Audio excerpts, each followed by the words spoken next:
Hello, my name is Aridai Ramirez, and I would be doing the narrative for my communications class. It all started when I missed my plane in Guadalajara, and we were on a 10-day vacation with my family. So it was my mom, my dad, my both sisters, and my cousin and I. And we went to Guadalajara for 10 days from November 20th to November 30th. It was really cool because we went to see where my grandfather was raised in my grandmother's town, and it was really cool to experience like my roots and where we came from, and it was a really cool experience like for us bonding. We were all traveling in this little van. Just to name a few places, we went to Nayarit, Mazamitla, and Chapala. We saw beaches and we saw mountains and waterfalls, and it was a really cool experience for all of us. The only thing that worried us was that it was our first time flying in a Mexican airline. So we always cross from San Diego or Los Angeles to Mexico. But I don't know, this time we decided to be a little crazy and try flying in a Mexican airline.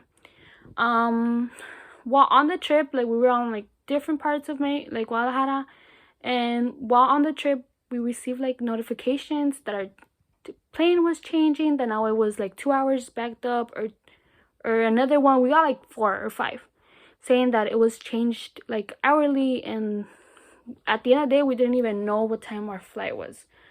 Which was really weird because at the last day we were in Mazamitla, so it was no signal on our phone, so we couldn't even access it until we were like in the city. Arriving to the city, we were very lost too, finding our way to the airport. It was crazy. It was like not destined to be. And when we got there, we went to the lady in front, and we're like, okay, here we are. What's gonna happen with us? And she was like, oh, you missed your flight. And it was the first time we missed our flight, so everybody was freaking out. We were like, okay, what do we do now? Like, what do we do?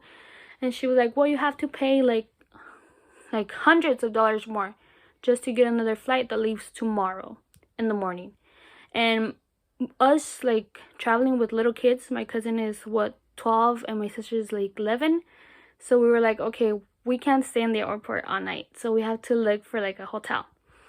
While looking for a hotel, we went to the most shadiest part of like the town, where like it was really bad. Like it was like, even the Google said like, okay, be careful, like there's some accidents here and like stuff like that.